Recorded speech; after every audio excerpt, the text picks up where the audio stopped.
దేవుని మాట మనకు జీవపు ఓట, ఆయన మార్గం మనకు జీవిత గమ్యం. దేవుని కృపను ఎలా పొందగలము? యెహోవా దయాళుడు, ఆయన కృప నిరంతరము నిలుచున్నది. ఆయనకు కృతజ్ఞతాస్తులు చెల్లించుడి. కీర్తనలు 118:29.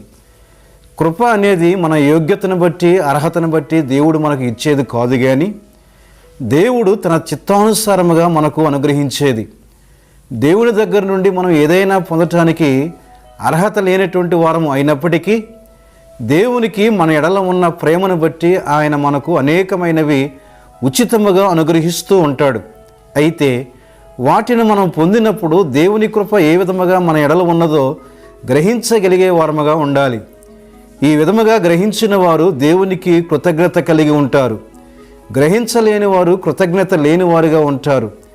ఏ వర్గానికి మనము చెందిన వారమో పరిశీలన చేసుకోవాలి.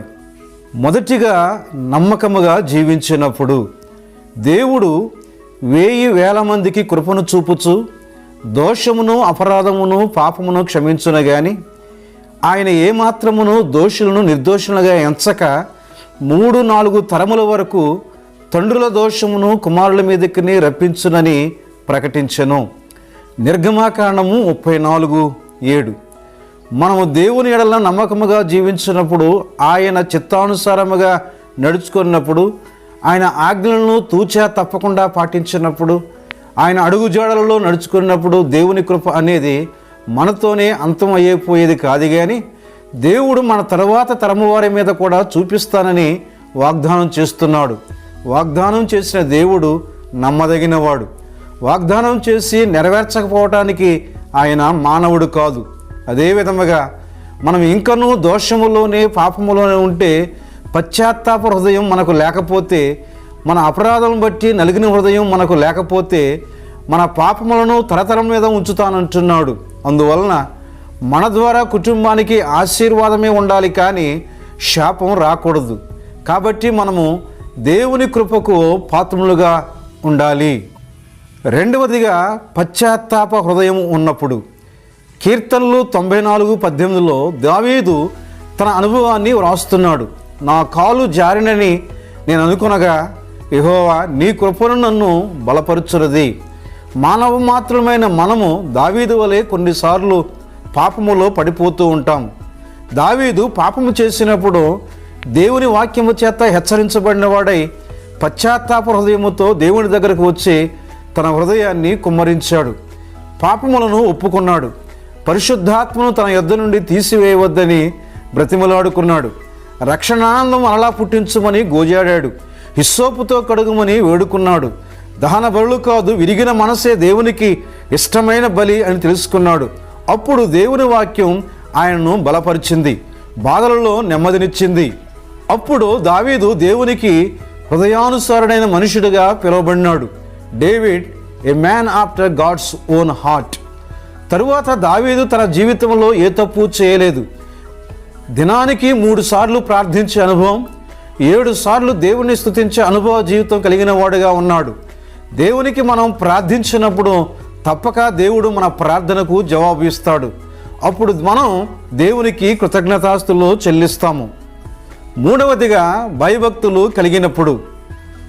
భూమి కంటే ఆకాశం ఎంత ఉన్నతముగా ఉన్నదో ఆయన యందు భయభక్తులు గలవారి ఎడల ఆయన కృప అంత అధికముగా ఉన్నది.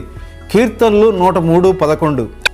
దేవుని యొద్ద నుండి మనము కృపను సంపాదించాలి అంటే కావలసిన అర్హత దేవుని యందు భయభక్తులు కలిగి ఉండాలి.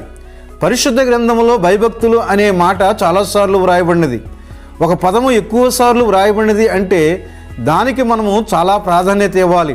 అంత మాత్రమే కాదు, దాన్ని మనము పాటించాలి, ఆచరించాలి, ఆ విధముగా నడుచుకోవాలి.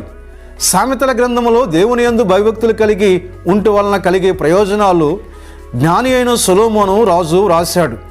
యెహోవా యందు భయభక్తులు కలిగి ఉంటా చెడుతనమును అసహించుకున్నట్టయే. సామెతలు 8:13. మనము చెడుతనానికి, చెడు కార్యాలకు, చెడు అలవాట్లకు దూరముగా ఉంటాము. తరువాత యెహోవా యందు భయభక్తులు కలిగి ఉంటయే జ్ఞానమునకు మూలము. సామెతలు 9:10. జ్ఞానము కోసం మనం ఎన్నో పుస్తకాలు చదువుతాం, చాలా పాఠ్యాంశములు పర్యవేక్షణ చేస్తాము. అయితే మనము దేవుని యందు భయభక్తులు కలిగి ఉంట ద్వారా సంపాదించగలము. జ్ఞానము కలిగిన వారముగా ఉంటే అది ఏ పని అయినా సులువుగా చేయటానికి వీలుంటుంది. యెహోవా యందు భయభక్తులు కలిగి ఉంటే దీర్ఘాయువునకు కారణము. సామెతలు 10:27. దీర్ఘాయువు కావాలంటే ఆహార నియమాలు పాటిస్తారు, వ్యాయామాలు చేస్తారు, మందులు తీసుకుంటారు. అయితే వాటికంటే ప్రాముఖ్యం దేవుని యెడల భయభక్తులు కలిగి జీవించటం. ఎందువల్లంటే జీవ మరణములు దేవుని వశములో ఉన్నాయి. దేవుని వల్లనే దీర్ఘాయువు కలుగుతుంది. యెహోవా యందు భయభక్తులు కలిగి ఉంట జ్ఞానాభ్యాసమునకు సాధనము. సామెతలు 15:33. జ్ఞానాన్ని అభ్యాసం చేసుకున్నప్పుడు అది మన జీవితంలో అభివృద్ధి చెందుతుంది. ఏ దినానికి కావలసిన జ్ఞానం ఆ దినానికి మనకు కావాలి. మార్పు చెందుతున్న ఈ సమాజంలో జ్ఞానాభ్యాసం చాలా అవసరము. యెహోవా యందు భయభక్తులు కలిగి ఉంటే వలన మనుషులు చెడుతనం నుండి తొలగిపోదురు. సామెతలు 16:6. దేవుడు చెడును అసహించుకుంటాడు. దేవుడు ఏదైతే అసహించుకుంటాడో దాన్ని మనం అసహించుకోవాలి. ఆ విధముగా అసహించుకోవాలి అంటే మనం దేవుని యందు భయము భక్తి కలిగి జీవించాలి. వీటన్నిటి ద్వారా మనము గమనించవలసినది ఏమిటి అనగా దేవుని కృప మన మీద ఉండాలి అంటే దేవుని యెడల భయము భక్తి కలిగిన జీవితము కలిగి ఉండాలి. కొంతమందికి భయం ఉంటే భక్తి ఉండదు, మరికొంతమందికి భక్తి ఉంటే భయము ఉండదు, ఇంకొందరికి అయితే భయము ఉండదు భక్తి ఉండదు.